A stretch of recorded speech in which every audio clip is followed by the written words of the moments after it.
guys, welcome back. As you can tell right here on my table, I got two of the best speakers money could buy from the Harmon Kardon range at least. On the left we have the Harmon Kardon Go Plus Play, one of the best portable speakers there are, and I currently have the front grill cover off just so we could take a look at these cool looking kind of speakers we got. We got some tweeters on alternate sides. We got a couple of 90mm mid-range drivers and a bass radiator here in the front, and there's also a matching one in the back of the speaker.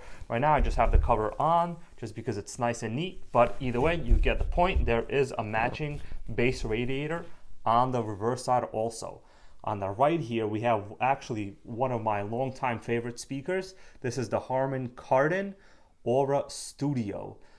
In terms of price, these brand new retail for I think about $399, and on the left here the Go Plus Play also retails for $399. Now keep in mind you can pick this one up for $199 now on Amazon or on the Harmon Kardon website, and this one actually went down in price a lot recently, so I was able to pick this one up on eBay. It was actually a used speaker. I only wound up paying $80 for it. It is in good condition, absolutely nothing wrong with it. All you got to make sure is that it comes with a power adapter, because this is not a portable speaker, meaning it needs to be plugged into AC power all the time. You can tell I have it plugged in right there on the wall. This one just needs to be charged, and you have a very long battery life, and you could basically rock out as much as you want, right? But basically in this video, what I will be doing is doing a simple bass test. We're just going to look at the lowest amounts of hertz that these speakers are able to go down to. Now, this is a pretty cool comparison. I haven't seen many other YouTube videos, especially because the Aura Studio on the right is kind of an outdated speaker. But I gotta say, to this date, it has some of the coolest design. You can't tell much right now, but there is kind of a light here at the bottom. That's not just my light reflecting. There is a light. It's kind of a really cool design. The way the speaker works is on the bottom of it, you have a 4.5-inch down-firing subwoofer. Let's take a look at it. So there we go. We could see the subwoofer.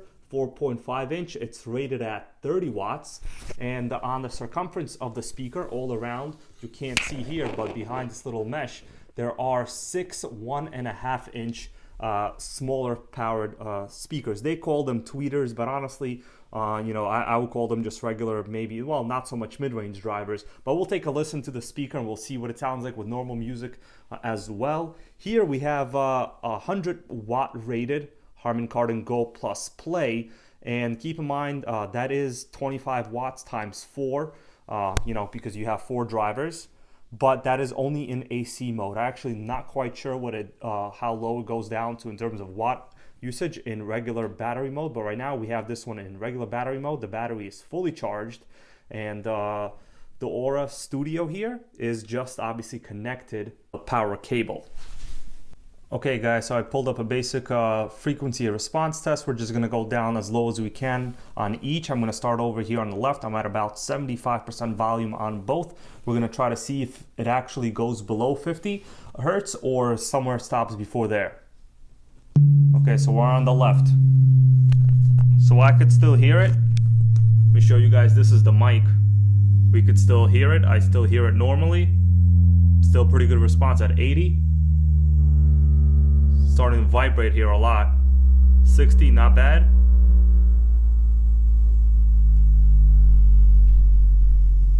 There it goes. I will give it a cutoff at about 45. So 45 is what it's gonna be. Okay, so now let's go back to the Harmon Kardon Aura Studio on the right, and we're gonna switch right here. You could tell volume level is about the same right here on the iPad, and we're gonna do the same exact test. Let's go. We're on the right speaker now, and just let's look at the frequency response here to see where we can no longer hear it. So it sounds pretty good at this point.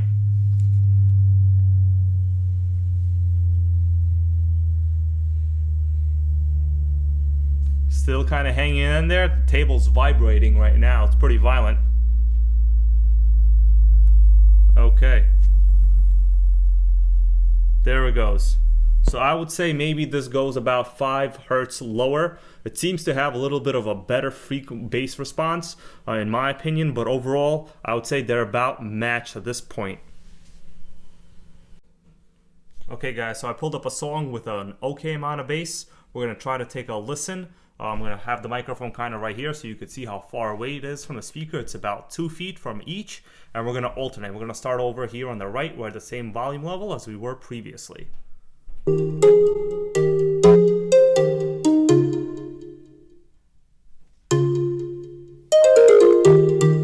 Still on the right speaker. Good amount of bass. That is nice.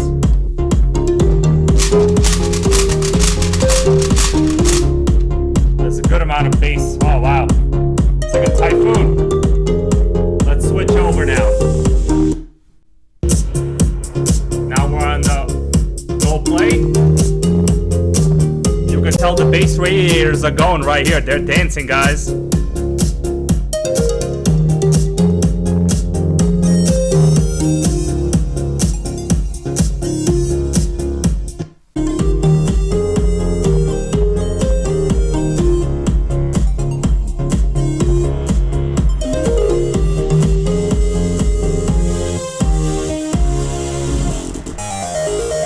Let's go up a little bit in volume right here. We're at about 90% volume now.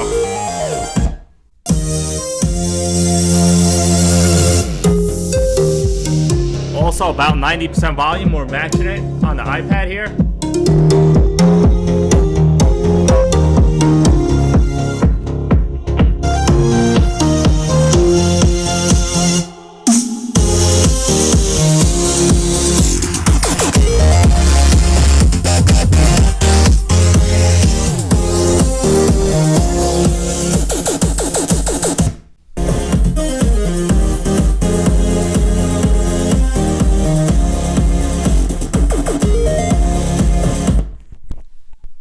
Alright guys, so you saw that. That was a full in-depth test of both of these speakers. What can I say about them in an actual experience where they're live right in front of you?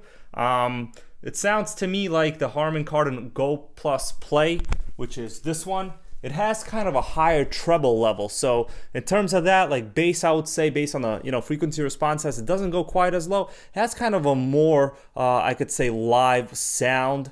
The other one, the Aura Studio, has a little bit more of kind of like a, I guess you could say, kind of a toned down sound. And I guess I could attribute that to the fact that there's really only one massive subwoofer and a lot of small little tweeter style speakers. There are no good mid-range speakers on the Harmon Kardon Aura.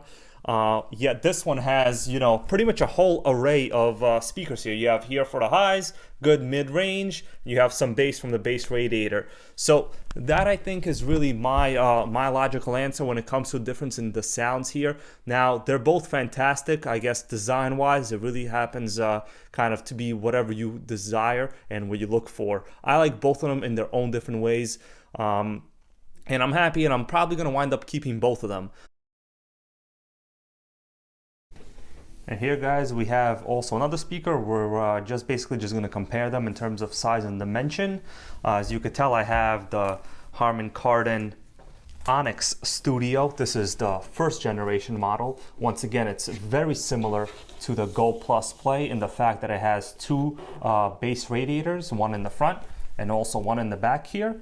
And you also have two mid-range speakers.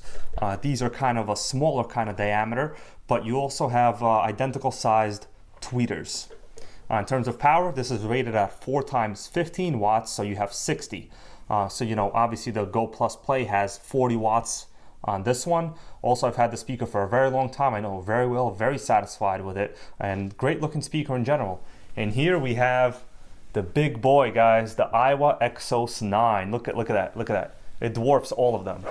I mean, that's just wow. $300 speaker and terrific. 200 watts rated continuous, guys. You can't really see that much through the grill here, but you have a center subwoofer. Look at that huge subwoofer, enormous. I think it's a 6.5 inch subwoofer. dual mid-range drivers on alternate sides and dual tweeters on alternate sides as well. Terrific looking speaker, just recently came out. This is probably the best bang for your buck in terms of sound quality. It's also basically, you know, as portable as it will get before you can't carry it anywhere. But just want to show you guys that I have a good amount of speakers here, something to compare it to. But once again, this one is a little bit on the fragile side. You know, if you're going to be taking this around, they're known for breaking the rear legs. So this is really not as portable as they would like it to be. Just set this kind of like somewhere by your TV stand or, you know, on the floor somewhere and have a good time. Sound quality is incredible. But you're not going to be carrying this one around just because if these legs break, it's basically a paperweight. So let's get rid of this one for now and discuss some of the, you know, pros and cons on the Iowa. So the Iowa, fantastic speaker, has an interchangeable battery in the back here. You could simply just slide out this battery and replace it with another one, and you're good to go for a long amount of time. You also have a separate charger right here and the on-off switch. In the back here, we have the vent for the bass.